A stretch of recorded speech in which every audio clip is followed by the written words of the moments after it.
There's a railroad sign. Casi todos hemos visto las señales de advertencia en las vías del tren. Quizás hayamos visto algunas que dicen, pare, vea, escuche. Otras añaden, y viva. ¿Por qué se ponen esos letreros? Porque cruzar las vías del tren puede ser peligroso. Sin embargo, en ocasiones el peligro no es muy evidente, no salta a la vista. Es necesario usar nuestra capacidad de pensar. Y es que también hay señales que dicen, ¿ve las vías? Piense, ahí viene el tren. Así que, para detectar el peligro, primero hay que detenerse, mirar hacia ambos lados e incluso usar el sentido del oído. ¿Oímos algo? ¿Sentimos alguna vibración? ¿Vemos unas potentes luces que vienen hacia nosotros? ¿Escuchamos un silbato? Todo eso nos sirve para identificar el peligro. Quizás el tren no esté justo delante de nuestras narices, pero necesitamos estar atentos, pues, como vemos aquí, un tren en movimiento no puede detenerse tan fácilmente. Si estamos en medio de las vías, de seguro nos arrollará. Para evitar una tragedia como esa, necesitamos emplear lo que la Biblia llama las facultades perceptivas. Con ellas podemos reconocer los peligros que afrontamos y hacer lo que haga falta para protegernos, para no sufrir un daño innecesario.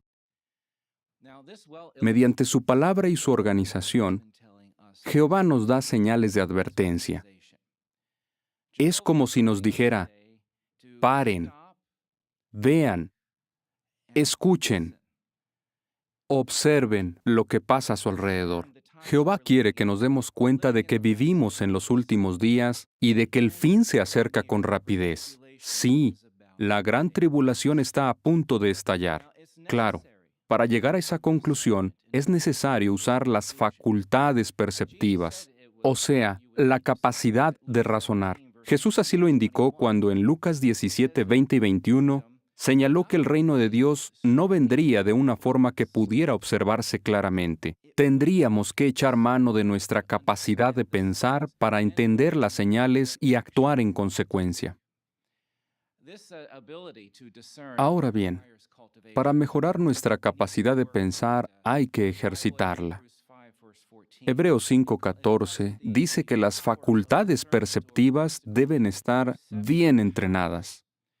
Hablando de eso, en el texto para el día de ayer, aprendimos que el profeta Daniel es un gran ejemplo de alguien que supo usar su capacidad de razonar para percibir o entender la voluntad de Dios.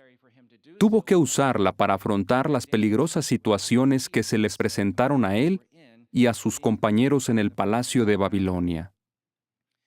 Daniel se esforzaba constantemente por mejorar su capacidad de razonar. En cierto momento de su vida, estudió en detalle las profecías, en especial las de Jeremías. De esa forma logró percibir en qué punto de la historia estaba viviendo y se dio cuenta de que los 70 años de la desolación de Jerusalén estaban por concluir. Gracias a eso pudo prepararse y actuar en conformidad con la voluntad de Jehová, así como ayudar a otros judíos fieles a hacer lo mismo. En efecto, debido a que estudiaba la palabra de Dios a profundidad, Daniel logró percibir el tiempo en el que vivía y entender el significado de lo que ocurría a su alrededor. Jesús también enseñó a sus discípulos a ejercitar la capacidad de razonar. En cierta ocasión lo hizo valiéndose de una hermosa ilustración. Busquemos en la Biblia el capítulo 21 de Lucas. Leeremos los versículos 29 a 31. Observen que Jesús usa la técnica de pare, vea, escuche y viva. En el versículo 29, Él dice, noten la higuera y todos los demás árboles. Así que les pidió que se detuvieran y miraran a su alrededor. Luego, en el versículo 30, les dice, cuando ya echan brotes, ustedes, al observarlo, saben para sí que ya se acerca el verano. Con esas palabras los está invitando a percibir lo que está ocurriendo. Y en el 31 les dice que escuchen la explicación. Así también ustedes, cuando vean suceder estas cosas, sepan que el reino de Dios está cerca. Vemos que Jesús usa la técnica de pare, vea, escuche y viva para enseñar a sus discípulos a ejercitar su capacidad de razonar. En la actualidad, Jesucristo, como cabeza de la congregación, guía al esclavo fiel y discreto y también nos ayuda a nosotros a pulir la capacidad de pensar. Si lo hacemos, seremos capaces de entender el significado de lo que ocurre a nuestro alrededor. Por medio de las páginas de la Atalaya y del contenido de nuestras asambleas, se nos invita a detenernos, es decir, a hacer una pausa en nuestra rutina, con la intención de que veamos en la Biblia cuál es la voluntad de Jehová y qué se propone hacer, en especial en estos últimos días. También se espera que escuchemos las explicaciones que da el esclavo fiel y discreto sobre las profecías que se están cumpliendo ahora y que indican que la gran tribulación está muy cerca. El claro mensaje que nos da la organización de Jehová mediante Jesucristo y el esclavo fiel y discreto es este: la gran tribulación es inminente. ¿Qué debemos hacer en vista de lo anterior? En primer lugar, debemos recordar que las preocupaciones de la vida, las cosas con las que tenemos que lidiar todos los días, pueden distraernos y hacer que perdamos de vista lo más importante. Jesús dijo que ese es un peligro real.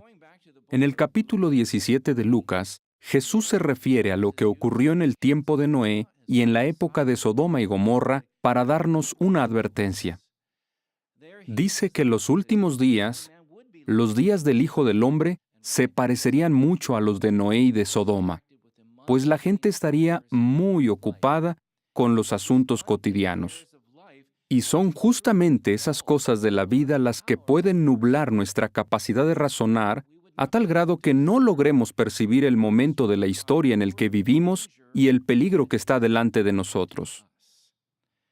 Así que asegurémonos de que los asuntos cotidianos no limiten nuestra capacidad de razonar. De lo contrario, podríamos terminar vagando por las vías del tren, por así decirlo, sin darnos cuenta del peligro y, cuando menos lo pensemos, el tren nos pasará por encima. Así vive hoy la mayoría de la gente. Están tan distraídos con su rutina diaria que no se dan cuenta de que el día de Jehová se acerca como un tren a toda velocidad. Por otro lado, cuando afinamos nuestra capacidad de razonar, podemos ver con claridad las señales de advertencia. Eso fue lo que Jesús quiso decir cuando expresó en Lucas 17:24 que las señales se verían como un relámpago que ilumina el cielo. Pero solo quienes tienen sus facultades perceptivas bien entrenadas perciben las cosas con claridad. Por ejemplo, nosotros podemos percibir cómo se relacionan la situación política del mundo y el tiempo en que vivimos. Hoy vemos el cumplimiento de la visión profética del capítulo 2 de Daniel. El hierro y el barro de la última potencia mundial están muy fragmentados, lo que ilustra su gran debilidad e ineficacia. Y como dice 2 Timoteo 3:1-5, la gente, incluidos los líderes mundiales, es orgullosa, altiva y blasfema. Estas son claras pruebas de que vivimos muy cerca del fin de este mundo. La situación de las personas y de los gobernantes actuales se parece mucho a la imagen de una hormiguita parada sobre las vías del tren que se publicó en español en la Atalaya del 1 de abril de 1972. Sí, el reino de Dios se acerca como una veloz locomotora. Y por supuesto, sabemos lo que sucederá. Los ejércitos de Jehová arrollarán a este mundo y sus líderes. De modo que es fundamental que ejercitemos nuestras facultades perceptivas, que las entrenemos, a fin de percibir el peligro y seguir tomando las debidas precauciones. Todos los días, detengámonos un momento para ver y escuchar las advertencias que Jehová nos da. Así nos mantendremos alejados del peligro y podremos sobrevivir al fin de este mundo malvado. La gran tribulación no nos tomará por sorpresa. Will not catch us off guard.